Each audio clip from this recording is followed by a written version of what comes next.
SRH KKR మధ్య జరిగిన మూడో మ్యాచ్లో రసూల్ బ్యాటింగ్తో పాటు బౌలింగ్లో అద్భుతాలు చేశాడు. అంతేకాకుండా ఈ మ్యాచ్లో భువనేశ్వర్ ఒక చెత్త రికార్డు నమోదు చేశాడు. అదేంటో తెలుసుకుందాం. మొదటగా బ్యాటింగ్ చేసినటువంటి కోల్కతాకు రెండో ఓవర్ నుంచే కష్టాలు మొదలయ్యాయి. నరేన్ 2, వెంకటేష్ అయ్యర్ 7, శ్రేయస్ అయ్యర్ డకౌట్, నితీష్ రాణా 9 చేతులెత్తేశారు. ఓపెనర్ అయినటువంటి ఫిల్ సాల్ట్ 40 బంతుల్లో 54, 3 ఫోర్లు 3 సిక్స్లతో రాణించగా 14వ ఓవర్లో అతను అవుట్ అయ్యాడు.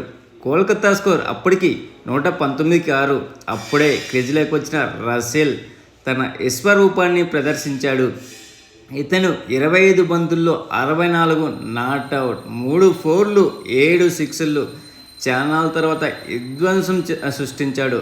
దీంతో కోల్కతా స్కోర్ 20 ఓవర్లకు గాను 7 వికెట్లకు 208 పరుగులు చేసింది. మిగిలిన 6.1 ఓవర్లో జట్టు స్కోర్ 89 పరుగులు చేస్తే అందులో రసూల్ ఒక్కడే 64 పరుగులు చేశాడంటే హైదరాబాద్ బౌలర్లు దగ్గర ఎటువంటి సమాధానం లేకుండా చేశాడు. తర్వాత బ్యాటింగ్ స్టార్ట్ చేసినటువంటి సన్ రైజర్స్ హైదరాబాద్ కొండంత లక్ష్యంతో బరిలో దిగాడు. ఒక దశలో గెలవడానికి 24 బంతుల్లో 76 పరుగులు కావాలి. దాంతో కోల్కతా విజయం లాంఛనమే అనిపించింది. కానీ హెన్రిక్ క్లాసెన్ 29 బంతుల్లో 63, 8 సిక్సర్లు, ఒక్క 4 కూడా కొట్టలేదు. భారీ సిక్సర్లతో ఒక్కసారిగా హైదరాబాద్ విజయానికి ఊపిరి పోశాడు. కానీ 17, 18, 19 ఓవర్లో వరుసగా 16, 21, 26 పరుగులు వచ్చాయి. వరుణ్ వేసిన ఓవర్లో 3 సిక్సర్లు ఇవ్వగా స్టార్క్ ఓవర్లో క్లాసెస్ 3, షహబాజ్ 1 సిక్సర్ కొట్టాడు. అంతే.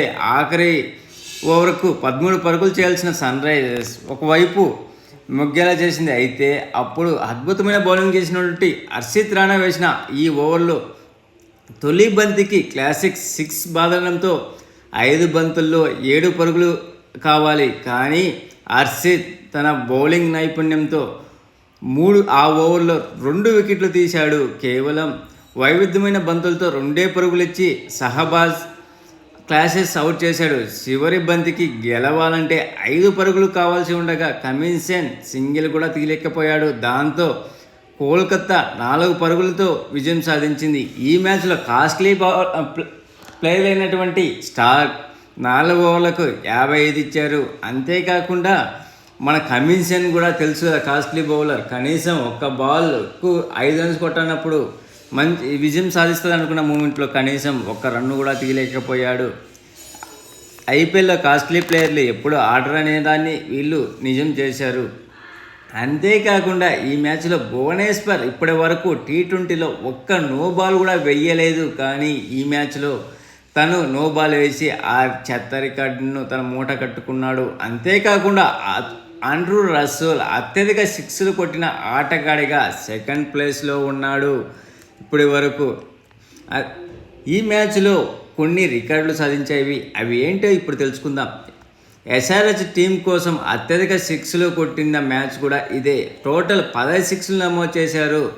తర్వాత ఐపీఎల్ ఇన్నింగ్స్లో అత్యధిక సిక్స్లు నమోదు చేసిండ్రు ఎస్ఆర్హెచ్ టీం తరపు నుంచి.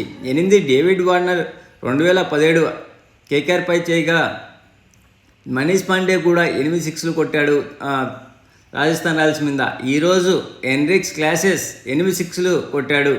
అలాగే 4 కొట్టకుండా అత్యధిక సిక్స్లు కొట్టిన మ్యాచ్ కూడా ఇది కావడం విశేషం.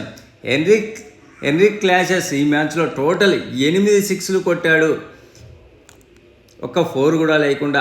ఐపీఎల్లో చివరి 4 ఓవర్లో అత్యధిక పరుగులు వచ్చిన మ్యాచ్ కూడా ఇదే కావడం విశేషం. ఈ మ్యాచ్లో టోటల్ 71 వచ్చేది. అంతకుముందు ముంబై ఆర్సీబీ మధ్య జరిగిన మ్యాచ్ 79, సెకండ్ హైయెస్ట్ కావడం విశేషం. ఈరోజు కేకేఆర్ బౌలింగ్ ఈ విధంగా సాగింది. సునీల్ నరేన్ మరియు హర్షిత్ రాణా టోటల్ 8 ఓవర్లకు గాను 4 వికెట్లు తీసి 52 పరుగులు ఇస్తే ఇతరులు అందరూ కలిపి 12 ఓవర్లకు గాను 3 వికెట్లు మాత్రమే తీసి 151 పరుగులు సమర్పించుకున్నారు. ఎస్ఆర్హెచ్ రన్ చేజింగ్ ఈ విధంగా సాగింది. మొదటి 10 ఓవర్లో 99కి గాను 2 వికెట్లు, నెక్స్ట్ 11 నుంచి 16 ఓవర్లకు గాను 34 రన్స్ చేసి 2 వికెట్లు సమర్పించుకున్నారు. చివరి 3 ఓవర్లో 17 నుంచి 19 ఓవర్లకు గాను 63 పరుగులు పిండుకొని 1 వికెట్ కోల్పోయారు. లాస్ట్ ఓవర్లో 13 రన్స్ కావాల్సిన టైంలో 8 రన్స్ మాత్రమే చేసి 2 వికెట్లు చేజార్చుకున్నారు. ఈ ఈ మ్యాచ్ ఓడిపోవడానికి కారణము ఎస్ఆర్హెచ్ టీంలో ఉన్నటువంటి బ్యాటర్ రాహుల్ త్రిపాఠి దారుణంగా ఒక టెస్ట్ క్రికెట్ ఆడినట్టు ఆడాడు. ఇతనికి 2 లైఫ్లో వచ్చిన సద్వినియోగం చేసుకోకపోగా test ball to ball run మాత్రమే చేశాడు. ఇతను వచ్చిన మ్యాచ్ స్టార్ట్ అయినప్పటి నుంచి ఎక్కువ టెస్ట్ క్రికెట్ లాగానే ఆడారు. టోటల్ 20 బంతులు ఎదుర్కొన్నటువంటి ఇతను ఒక సిక్సర్తో 20 పరుగులు మాత్రమే చేశాడు. ఇది ఫ్రెండ్స్ ఈరోజు జరిగినటువంటి match highlights. Please friends like చేయకపోతే లైక్ చేయండి, కొత్తగా వచ్చిన వాళ్ళు సబ్స్క్రైబ్ చేయండి. Thank you. Signing off your Mahindra.